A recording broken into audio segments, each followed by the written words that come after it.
All right, so I'm reading from the new autobiography from Mr. Lester Payne.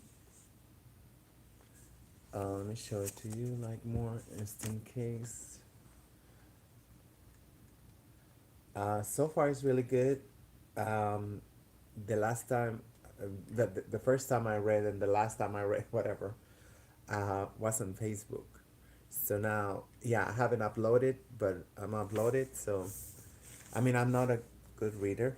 That's why I put it in quotes. Reading. So I got this book from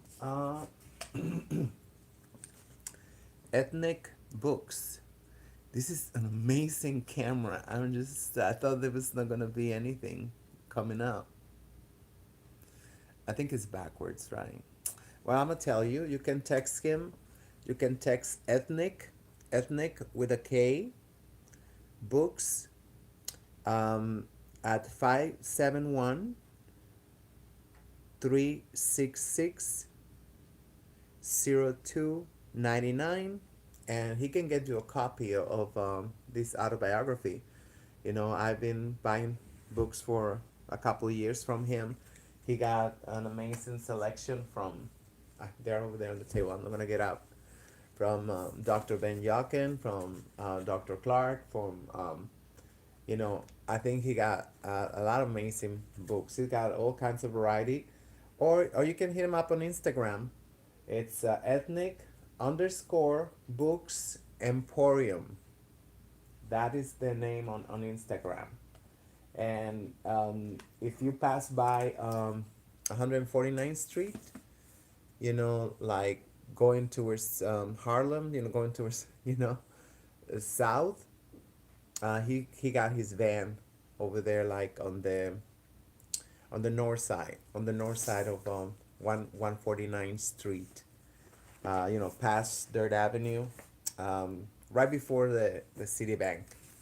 So I mean, I'm sorry, like awful landmarks, right? Awful landmarks, and the small hats. I I was just looking at. I don't know how that happened. Well, it's just a cover. It got like a little burn. I didn't know how that happened. But thank God, it's just um, protector. So I'm on page 43. I guess I'm gonna just to make safe. So on page 43, three of and the dead are arising. That's the name of the autobiography. The dead are arising. Unlike Dubois, no, I think it's a no, no, no, no, no. Well, I might as well start over there. I might, as I can remember where I left off. That was, I think it was last week, so I haven't read anything the whole week. Unlike Dubois, who considered himself a mulatto, Marcus Garvey was dark as Senegalese and proud of it.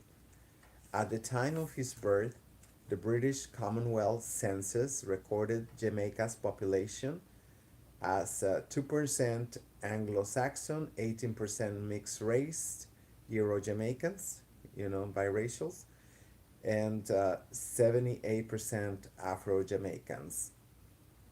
This uh, multi multi-tiered register of the white minority British settler colony foreshadowed the codifying of racial apartheid by the oh my god, I lost my this disappeared by the minority Boer or Bear government of South Africa, as in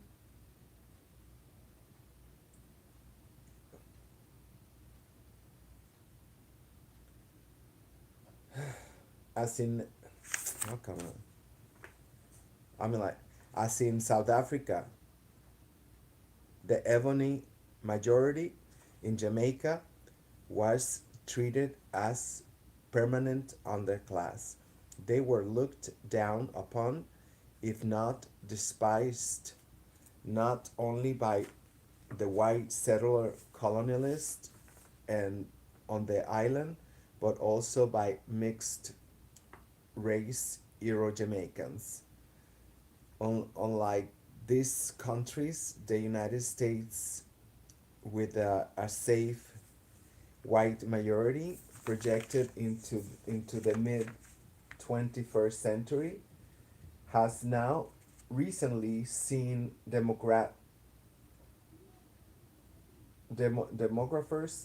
toying with population control devices that would fragment minority groups. You know, in quotes, minority. We just told you, you know, um, grounded by African Americans into such divisive categories as mixed race, non-white, Hispanics, browns, people of color, etc.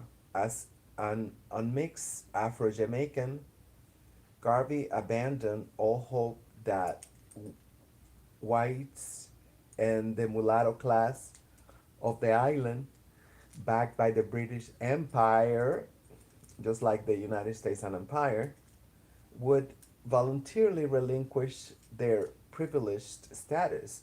So the fiery UNIA leader set out to force this double barrel issue of race and subcaste inequity at home as well as in the United States, casting aside subtly as in all matters of policy. Garvey drafted UNIA doctrine calling for a pure black race just as a self respecting whites believed in pure white race. According to Philosophy and Opinions of Marcus Garvey, compiled by his second wife, Amy Jacques Garvey, I'm conscious of the fact that slavery brought upon us the curse of many colors within the black race, Garvey stated, but that is no reason that we ourselves should perpetuate the evil.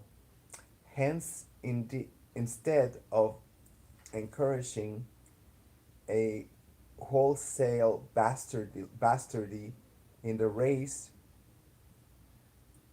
we feel that we should now set out to create a race type and standard of our own, which would not in the future be stigmatized by bastardly, but but could be recognized and respected as a true race type anteceding even our own time.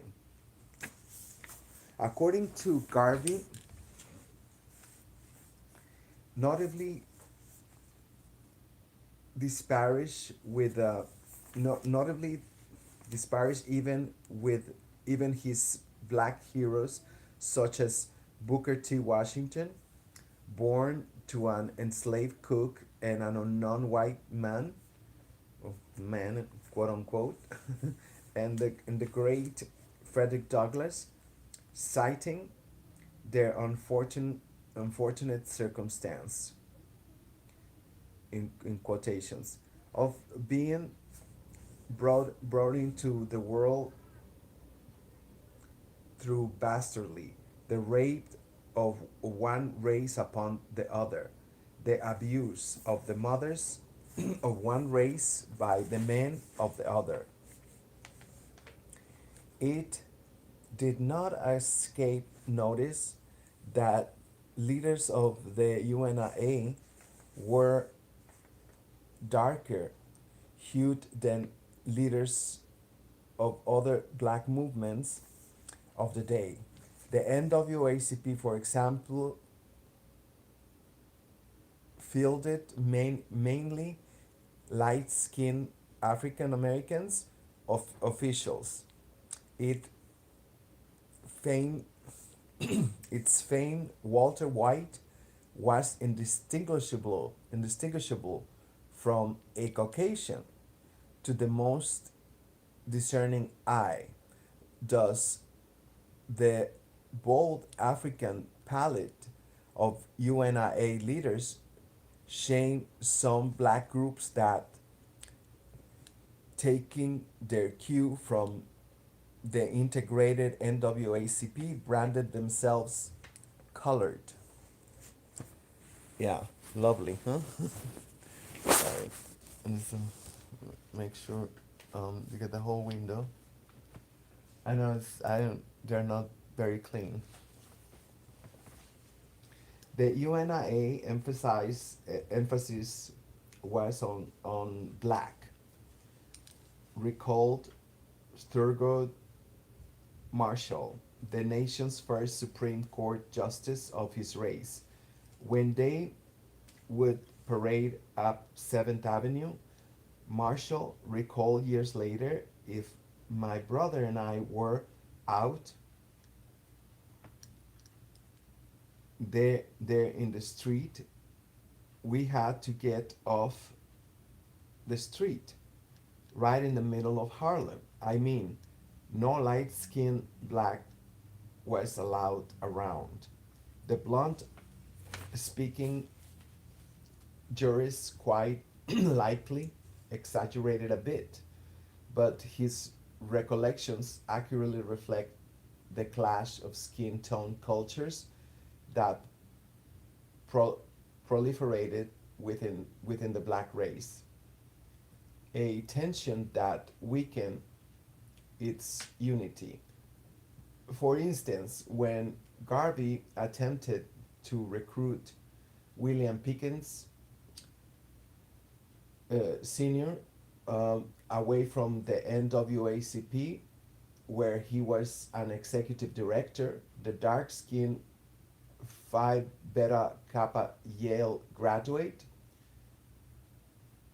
refused to refused as matter of principle, and charged that Garvey tried to draw the black uh, the blacks of America away from those of light skin.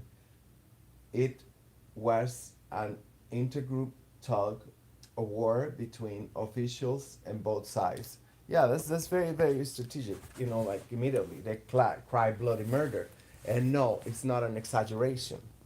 Even like 20 years ago, before President Evo Morales won the elections, yeah, I guess I'm gonna just put it on in front of me.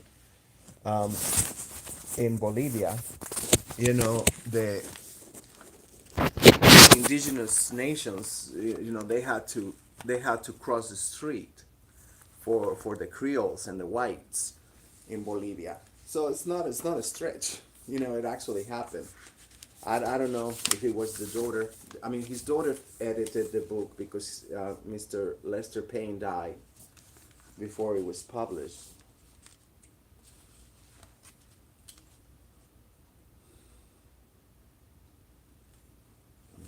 Right here.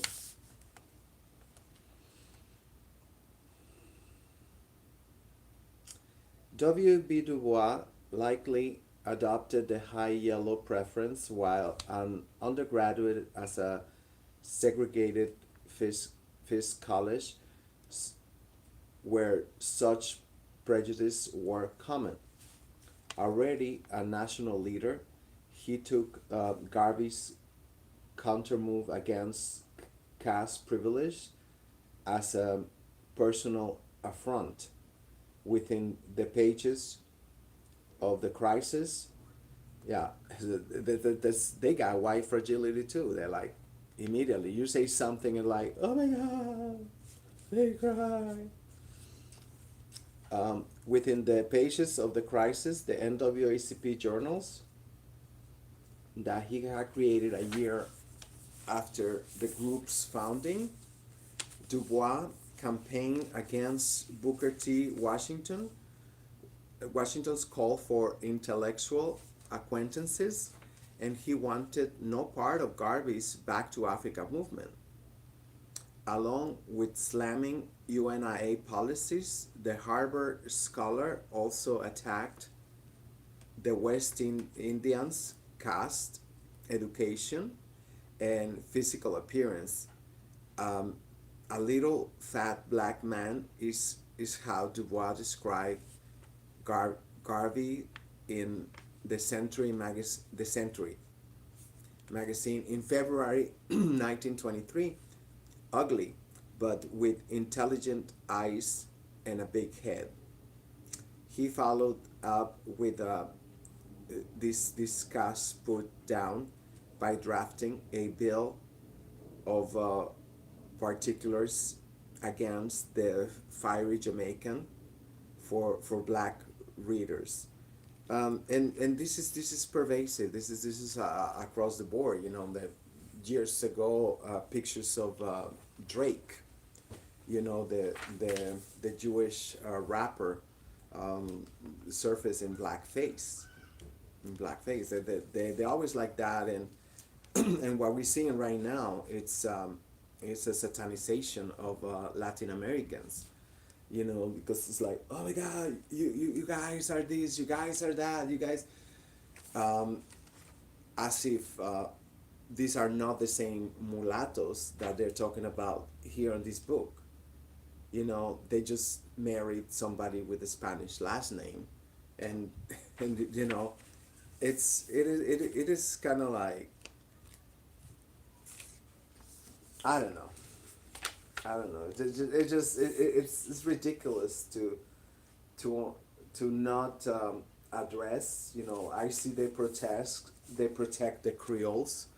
You know, like Beyonce and stuff like that. They are extremely like beloved. They are beloved. You know, and while while Latin Americans are the enemy, and I see that, you know, African Americans declaring war against Latin Americans, which, like I say, lowballing. We're talking about 100 million people. I mean, like, no, 100 million.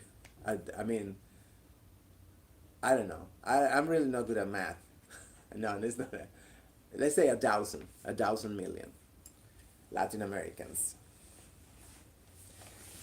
I gotta question these things, you know, these always this outrage against Latin Americans, like, oh my God, you know, they are the worst, they are this, they are that, while they always favoring, you know, the darlings, like, you know, they all are like Alicia Keys, all biracials are beloved in by the African Americans.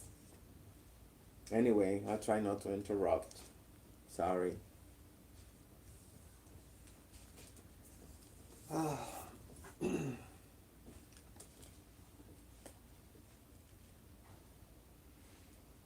Mm.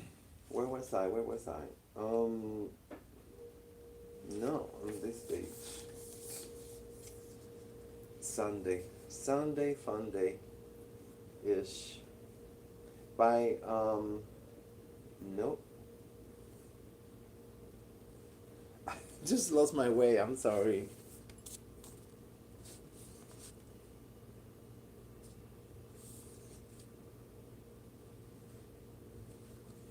Okay, I'm gonna start over here. In less personal tones, oh no.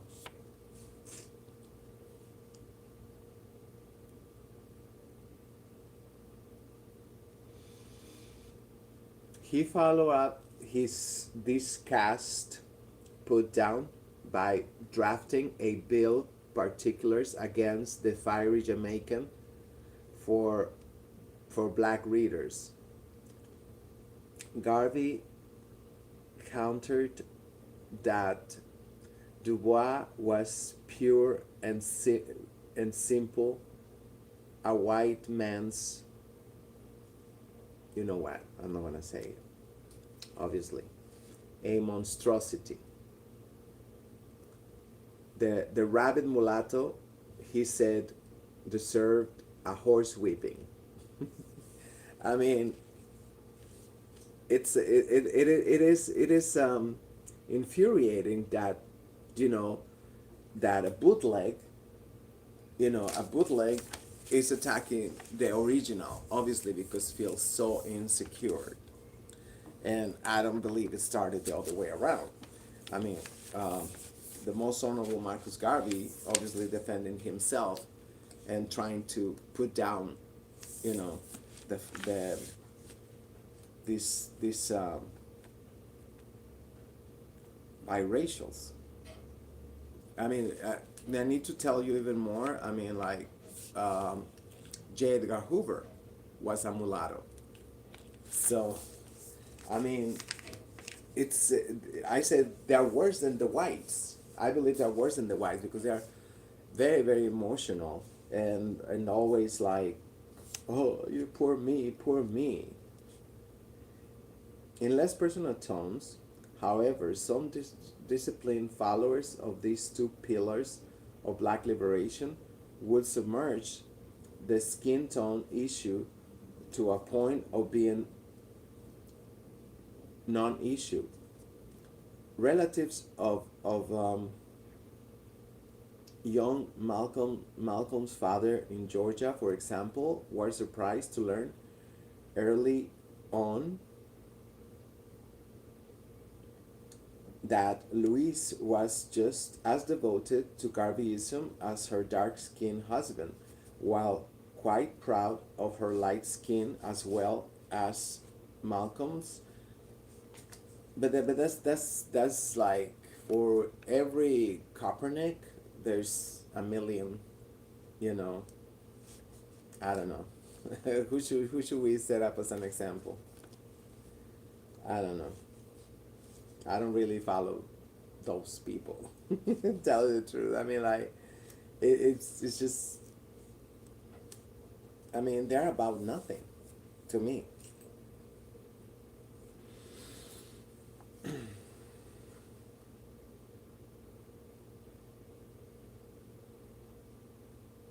While quite proud of her light skin as well as Malcolm's, Louise did not consider Garvey's color fixation a matter of personal consequence. I don't remember that in the autobiography, Malcolm X saying that. I don't know, maybe the daughter of Mr. Lester Payne felt like, because now they're more about feminism. They're not about race. So I don't believe. I mean, I remember, pretty well what Malcolm X said in his autobiography. You know, and I think he even addressed it in interviews. Yeah. So I don't know where he got this fact that he was proud of her light skin, as well as Malcolm's. Louise did not consider color fixation a matter of personal consequence, choosing instead to work for the larger cause of black unity. As far as the family was concerned, said Wilfred, my mother was always making us see the importance of not making color distinction. She told us, the the reason I married your father was because he was dark. I wanted my children to have some color. So if she was so proud of being fair skin or whatever they say she was, which she was not. I mean, I seen pictures. Uh, you know, I mean, anyway. Oh, I think there's pictures here too. Let me show you to see. I think I saw a picture here too. Yeah, the first pages are brutal with the case of, I don't know. Where did I just see some pictures of Miss Louise?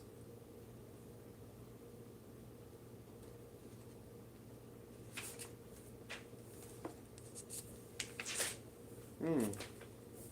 I don't know. I guess it was on the internet. This is so crazy these times because you don't know if you saw it in a book, in a magazine, in a blog, you know. Yeah, no, sorry.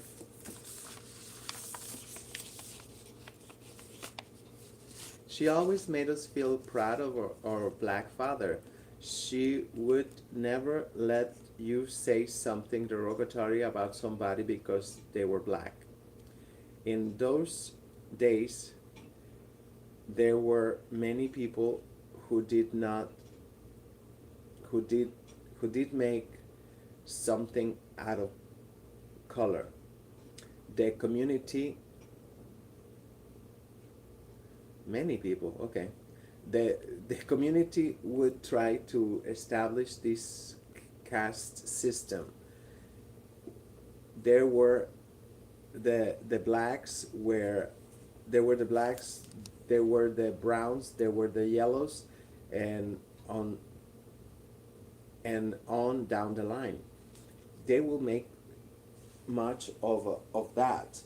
We never got caught up in that sort of thing as far as we were concerned. Blacker was the best, as in other matters of social grounding. Young Malcolm's family stood out among blacks as something of an exception.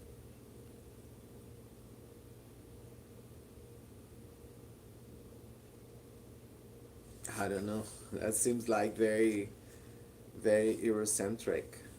You know, I don't know. I mean, like, I don't believe that that was the norm. I mean, that was an exception to the norm. You know. Anyway, I bite my tongue.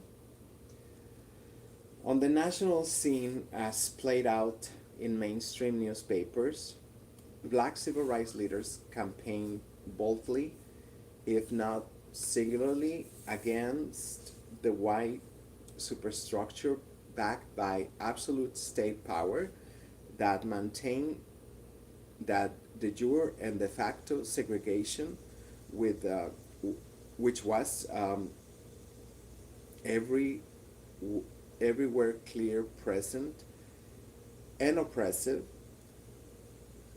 As a foreigner, Marcus Garvey had a blind spot for for American for African Americans. That's an interesting choice of word. Blind spot.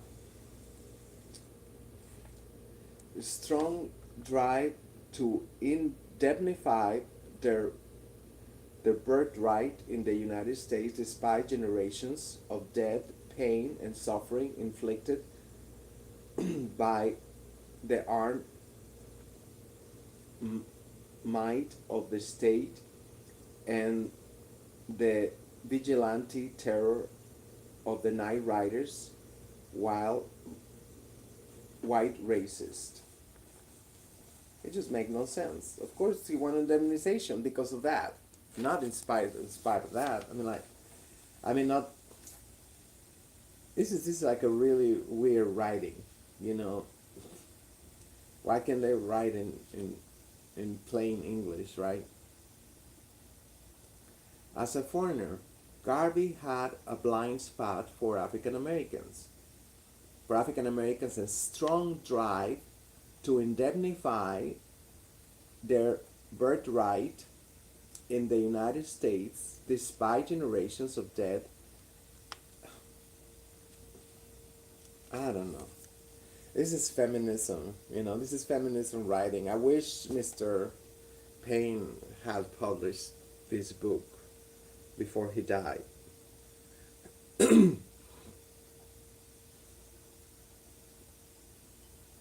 Their debate over whether to flight or to flee also attracted the diligent surveillance of the US government. By 1922, the federal government energized its case against Garvey as the UNIA was losing much of the funds investors had put up to capitalize the group business ventures, notably its shipping operation, the Black Star Line, with the assistance of the Internal Revenue Service, the undercover agents inside the UNIA, the Bureau of Investigation pounced on bookkeeping missteps. On January 12, 1922, Marcus Garvey was arrested and held on 2,500 bond, awaiting appearance before federal grand jury on charges of mail fraud. The case was whipped up into an international scandal. Once freed and awaiting trial, uh, Marcus Garvey traveled widely. Yet the arrest had devastating issues. The Black Star Line dissolved financially. Garvey's first marriage fell apart, and his Black World newspaper was, I don't know, I bought this Russian radio. I don't know how to. Somehow I set up the alarm, I guess, and it go off every day. Sorry, sorry. Mm.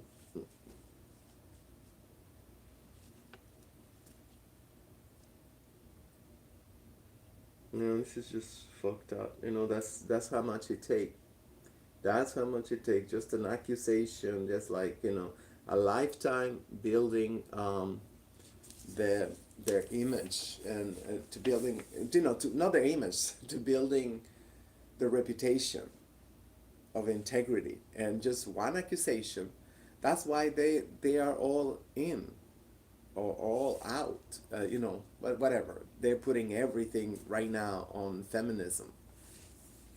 You know, because that's a way to diffuse any demands for reparations, restitution.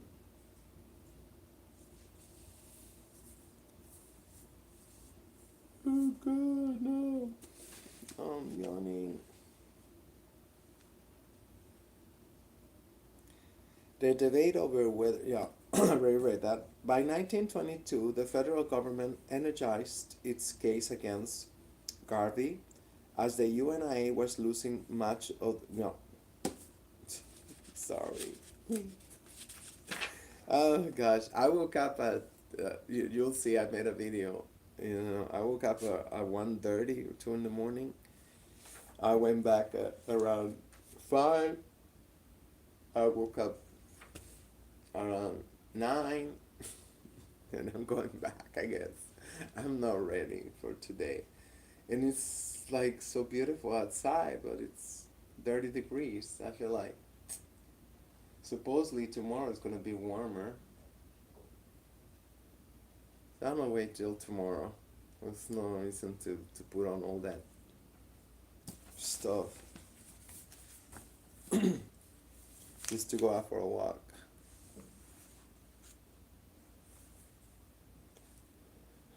Mm. By 1922, the federal government energized its case against Garvey as the UNIA was losing much of the funds. Was that there already? I don't even know what day is today. Oh God. Anyway, was losing much of its funds investors. Yes, I did read this. With the assistance of the Internal Revenue Service, the under, undercover agents inside the UNIA and the Bureau of Investigation pounced on bookkeeping missteps. On January 12, 1922, Marcus Garvey was arrested and held 2,500 bond. Yeah.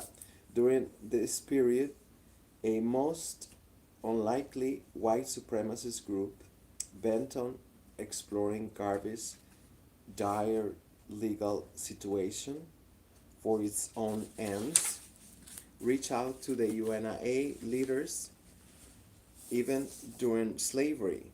Working working class whites were obsessed with deporting to Africa those blacks who not needed for the labor market. Garvey's voluntary repatriation pitch, coupled with his stout rejection of mixed race, had caught the attention of the KKK. Yeah, this sound like it's very reductive.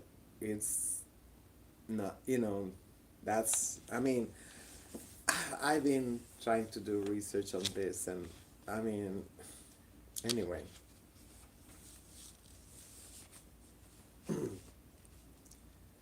So I'm gonna read it again. Even during slavery, working class whites were obsessed with deporting Africans, Americans to to Africa. The ones that was not needed for labor market. Garvey's volunteer repatriation pitch, coupled with his stout rejection of race mixing, had caught their attention. In 1922, Imperial College, whatever, Edward Young Clark posted Garvey telegram at the UNIA headquarters requesting a meeting with that with that anyway. I'm not gonna say it. Viewing the Klan as the mainstream white nationalist group that it was. Garvey accepted the Klan invitation, imagining some speculated. Accepted the Klan invitation, comma, imagining, comma, some speculated, comma, that the group might assist him with the pending federal issue. Wow. Anyway, this is quite a biography. I'm telling you already. On June 25th, the two leaders met for some 2 hours at the Klan's headquarters in Atlanta with an with an eye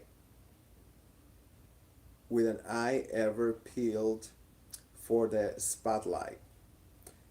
With an eye ever peeled for the spotlight, Clark, the the number two national Klan leader, was the the group's chief fundraiser and public relations spokesman, and was considered something of a whiskey drinking renegade. Duh.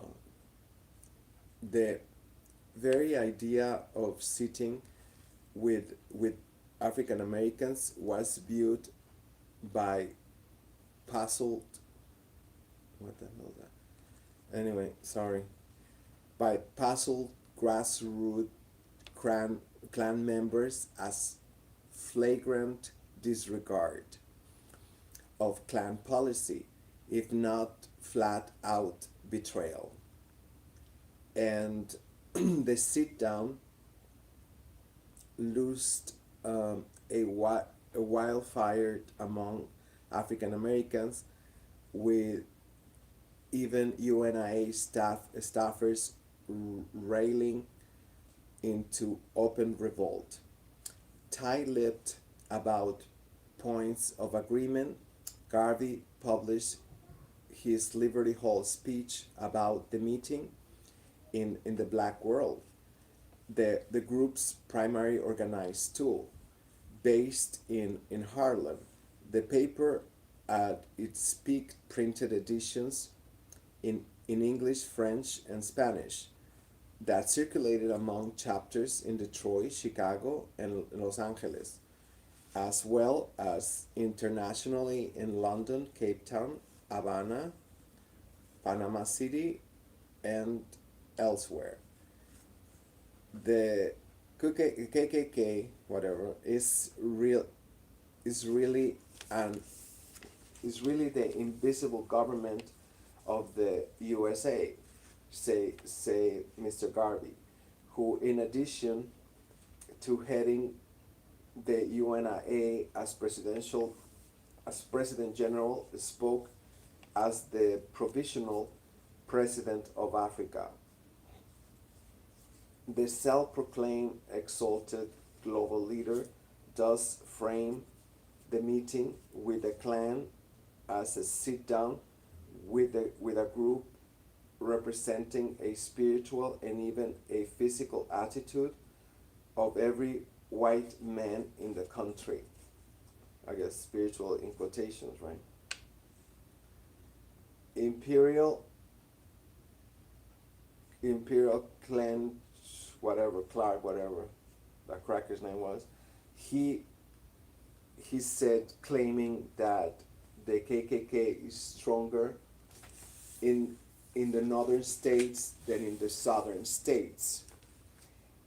And while the Klan desires to make America absolutely a white man country, Garvey told his audience that similarly the UNIA wants to make colonized Africa absolutely a white man's country in response to Du Bois and other leaders such as NWACP officials. William Pickens took, took exception.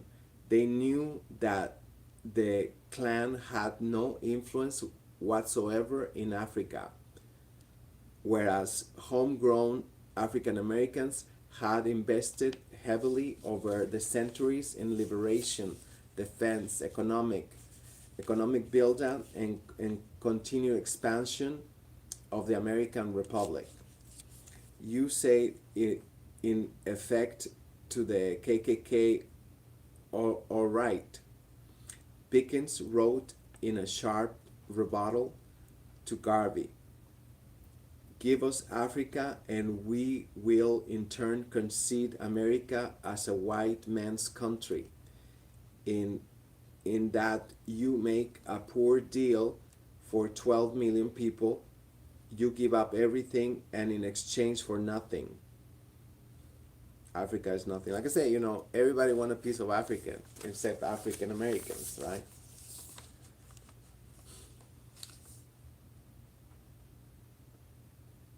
For the Klan was nothing to give up in Africa, really. Um, it does not own or control 1 square inch in Africa.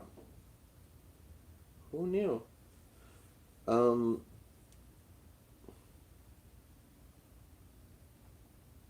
but African American citizens have everything to give up in America. You might as well tell the Klan, we will give up all our home, our rights, our lives. That's the black bourgeoisie. Um, our past and our future in our native land, provided the Klan will give us a free and undisputed title to the moon.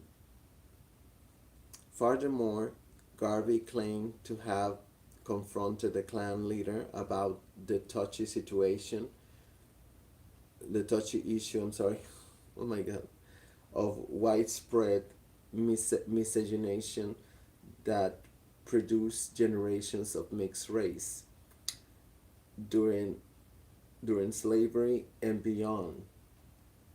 What would be your attitude if a white man was to go into a colored neighborhood and take advantage of the womanhood of our race. Garvey reportedly asks about this crime that Klansmen were known to commit during some of their nighttime terror raids. Again, talking the take, taking the imperial, I don't know what that word again is. I thought that was the name of the cracker. Clench, clinch. I don't know. Of his every word. Garvey told Garvey told his Liberty Hall audience that Clark would be against that white man and would not support blacks who opposed it. And in a backhand slap of Dubois and others he considered mixed race, uh, Garvey he considered mixed race.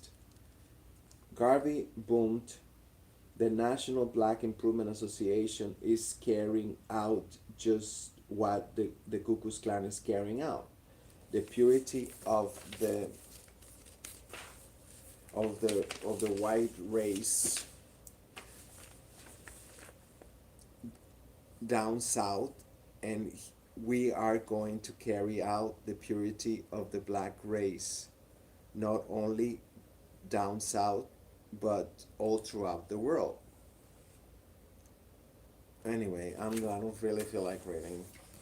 I mean, it's feel like, I don't know, and it's not a good day for me to read. I tried. I tried to read, but I'm just gonna comment on this is what I noticed here in the United Slaves of America. All the time, every time there's a conscious effort to preserve the the Africoid phenotype, and I mean genotype. Uh, I saw that with Dr. Umar Johnson. He went on national television, and he said it's like, that's, the, what's it, the snow bunny epidemic or whatever. I forgot what he called them. I don't know. The Eurocentrism, the addiction of our African American brothers and sisters, they got to whiteness. And oh my God, I remember he got it from everywhere. He got it from everywhere. How dare he? Whatever. Even the panelists, they went in like, and the funny part is that they don't say it's because of that, but that is the big no-no in black society here in the United, and I gotta imagine everywhere, because it's very predictable in that sense, and right there, I mean, oh God. um I was a couple months ago in a debate with this Colombian Arab, and with this Arab, from Colombia, because that's all they do. They move into the Americas, and in just in one generation, they get to do things that nobody else can. No, I was watching the people going up the hill. It's like, sorry, focus. And yeah, that is like, how dare you? How, like, whatever, blah blah blah. And those are the same ones who attack Latin Americans, and accuse Latin America for being,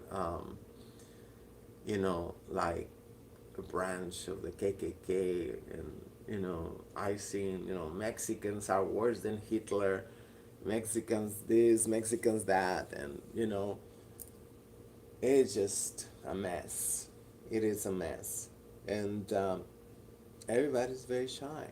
Everybody's very shy when it comes down to, you know, integration, you know, or whatever, assimilation, now they call it, allowing. I mean, I live in New York City. Just go out for a walk. You have the posters, you have the everywhere. What you see? You see every model you see. If I live in a mixed neighborhood, I guess, and but and everybody it's mixed. But the same thing. If you go to Flatbush, if you go to Brownsville, to Crown Heights, whatever, they still see the models and everything.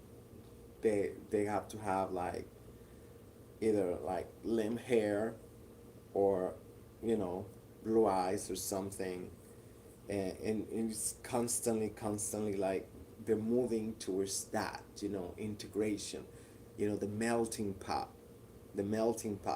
as if they forgot that suppose I don't even know what to believe. Supposedly in Nazi Germany, they was able to trace blood up to like,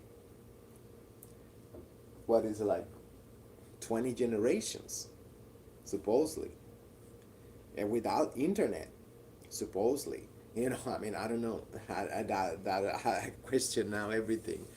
You know, um, so you think they're not gonna be able to question you that, when it's convenient to them? It's just crazy. It's crazy. I was reading about the Ashkenazis. Yeah, I mean that's their name, Nazis.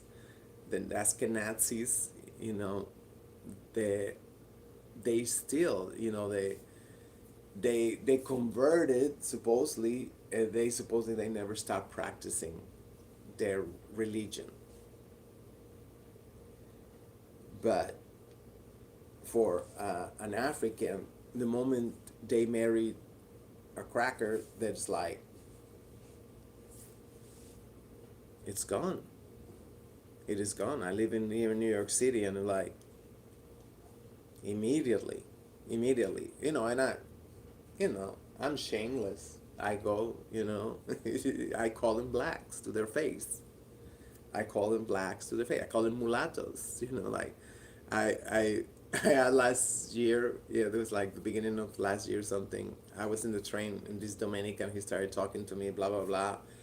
He was like one of those socialite wannabes, and he got a little bit subtle about my transsexuality, and right before he was talking about that he worked at Wall Street and whatever, and right before I got off, I said, oh, you should write a book. Yeah, I should write a book. It should be like a mulatto in New York, and his face went like, and I got out of the car, and he like, I mean, it's like that. That is like, isn't that crazy that I can hurt you by calling you black, by calling out your blackness and your ultimate offense. Unbelievable. I forgot to brush my hair. I'm sorry. I'm like, I wanted to read, I wanted to go out, but it's just like I'm not really want to be in 30-degree weather again. I mean, today or yesterday. Yesterday was 20. I'm like, it's not that serious thing. At least it's not windy, because these past all the days have been windy.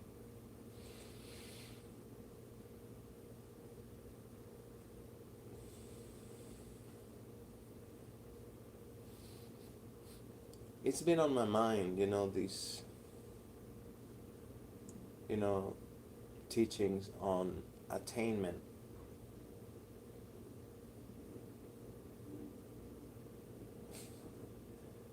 It's so crazy. I can see people walking up the hill. Some of them, they're like, he like go up, but he's charging on up the mountain. I live in the middle of a mountain.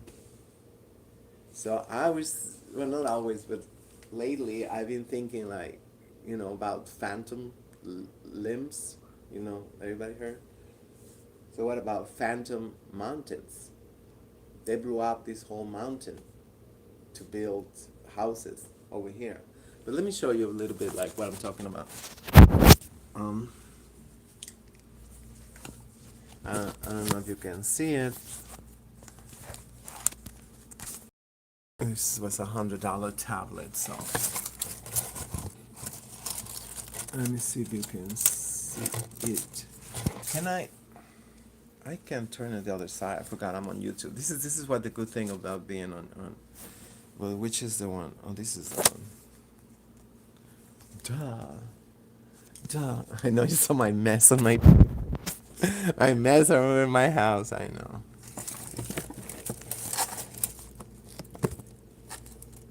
Um.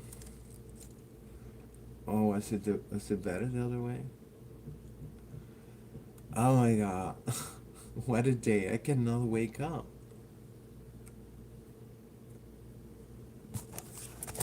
Let me see it.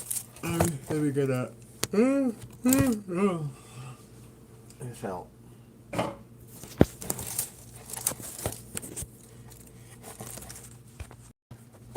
No, that shit is dumb. It's pointing towards me. My goodness. I'm like, wow, what a day. Please bless this home. Oh my God. I'm like, I got it point out and I'm still like looking.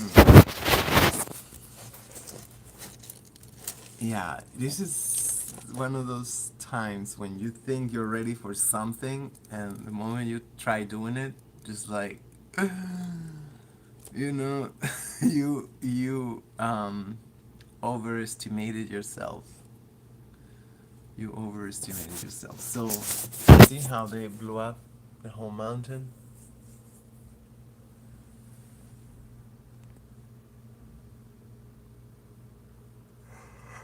Oh my God. Yeah, look how clean my windows are. Say, this shameless bitch showing my windows. I know. All the advancements, you know. Supposedly we have sent people to the moon and shit, but we cannot make up glass that is stain resistant. I guess I should do this springtime as soon as the weather get like at least this one. This is like one of my favorite spot in my house. Hi, goodbye. You saw that falcon or that eagle? Oh my God. Oh, it's so beautiful. You saw the size of the wings? Wow. So this is my home and center of my house. The man who changed my life. The man who changed my perception of the world. Opened my eyes to the reality of segregation and how it have mutated and so subtle these days to the point that you got millions of denialists because that's the easiest thing to do. All you got to do is just deny it. And I say, well, can you provide me the evidence, the whatever? And they show you the books from the crackers. And that's it. They're white and they say so. And you're supposed to.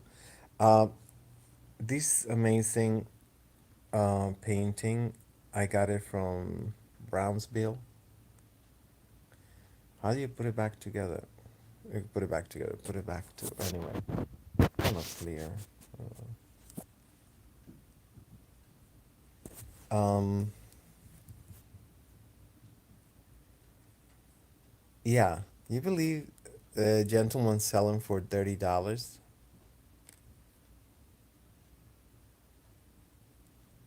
I'm like, wow. So, yeah, I got that one. It's a very famous depiction, and so famous that I forgot who they are. Sorry.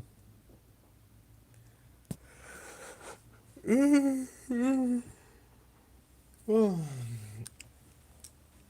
living in America, they said. And over here I have the the one who started the independence movement in this hemisphere. This one I got him also in Flatbush, one of those dollar stores, believe it or not. I think that was only like 60. I forgot. I think it was $60, 80. I don't know. And of course, I love palm trees. So, hope you're having a lovely Sunday.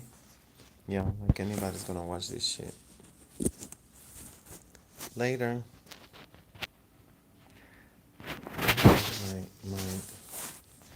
My babies.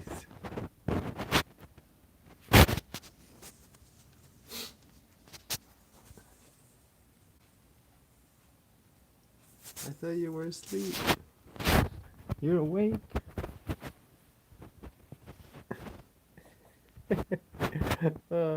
Gorgeous. She's so pretty. Go back to sleep. Ocelote. Say cheese. Anyway, I'm out of here.